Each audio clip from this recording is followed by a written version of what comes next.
Yang kaitan dengan subjek saya ni sendiri adalah yang paling kalau belajar daripada industri, yang paling sesuai adalah berkenaan dengan energy manager. Energy manager ni sangat penting sekarang kerana apa, kerajaan telah membuat akta berkenaan dengan setiap industri tu. Maksudnya industri tu sendiri kena ada, kita panggil audit energy.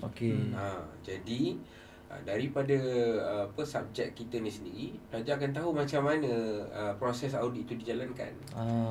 Dan sebabnya pensyarah kita pun bersama dengan saya ada 2 orang pensyarah lain yang fokus berkenaan dengan energy ni. Energy in building and industry ni adalah Prof. Madia, TS Dr. Amir Razak, dan juga satu lagi adalah TS Dr. Nasrul Hadi.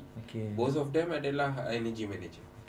Jadi mereka ni akan ajar kepada para pelajar bagaimana proses energy audit tu berlaku, dan bagaimana untuk tahulah every single things yang kenaan dengan pengkiraan energy ni sendiri.